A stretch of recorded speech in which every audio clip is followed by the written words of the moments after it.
অগ্নি আসিছে হে তার ভয়ঙ্কর তেজরাশি ছাইয়া গগন প্রলয়ের মেঘ সম করিছে গর্জন।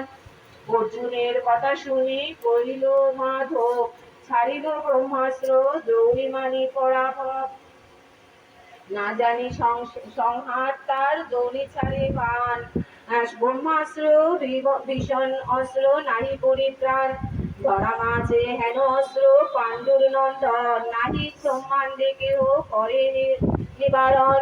অতএব পার্থ তুমি শুনো উপদেশ ব্রহ্মাস্ত্র ত্যাজ উহা পরিবারে শেষ।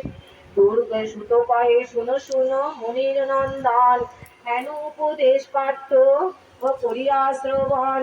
তথাপি ব্রহ্মাস্ত্র এরে করিলে আচমন কেশবের পদ হৃদে করিয়া স্মরণ।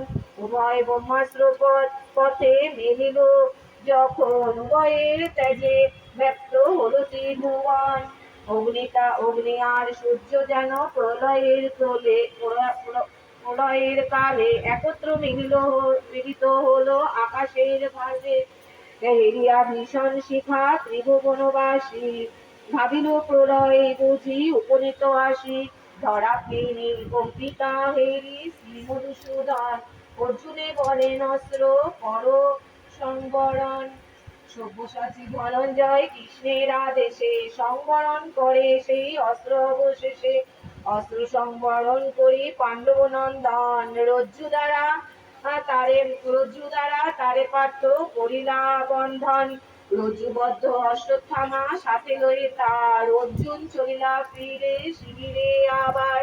ইয়া হেরি ক্রুদ্ধ হন কৃষ্ণ সনাতন রোষভরে কহিলেন পার্থের তখন এই অশ্বত্থামা বিগ্রহীন অতিশয় এর প্রাণ রক্ষা করো উচিত না হয়।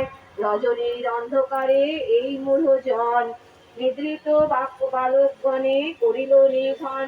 কে শিখাবে হেন নীতি দ্রোণের কুমারে কে না সে নিদ্রিত জনে ভুবন মাঝারে। ধার্মিকের নীতি শোনো পাণ্ডব নন্দন অবদ্ধ